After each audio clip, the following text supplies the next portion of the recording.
If you are grieving a loss in your life, please know that tears are a gift from God. I'd like to share from my own personal experience. Um, my first experience with death was when I was 12 years old and my mother died of cancer. I had literally never heard the word cancer before, had never been to a funeral before, had never dealt with death in any form before this age.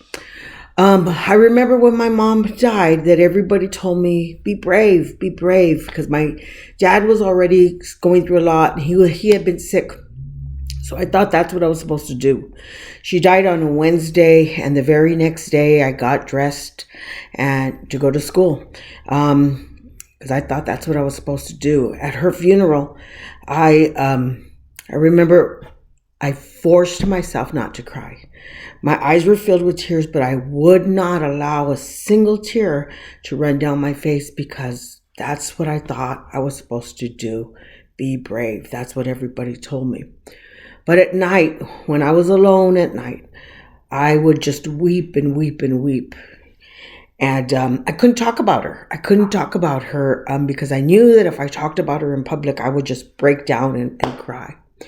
But the scripture says in Psalm 6:6 in the New Living Translation, I'm worn out from sobbing all night. I flood my bed with weeping, drenching it with my tears. And that was me. And that's probably a lot of you. This tears, though, are a gift from God. And it's a gift that he's given us to help heal our soul, our inner person from the grief that we experience from losing someone that you love so dearly.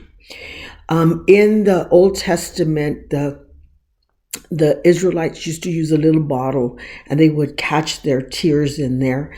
And the scripture says in Psalm 56:8, it says, you keep track of all of my sorrows. You've collected all my tears in your bottle. You've recorded each one in your book. That's how important you are to God, that he says that he knows every single tear. He knows every heartache. And there's not one tear that you shed that goes unnoticed by him. And the Bible also tells us there's a season for everything under heaven. There's a season to cry. There's a season to mourn. It's okay to be weak. It's okay to cry. It's okay to grieve that person that you love so much. And those of us that are around, we need to learn to be sensitive. Jesus cried with those that cried. It says in the Bible, Jesus wept. And so may this brief word bring some type of comfort to your heart today. God bless you.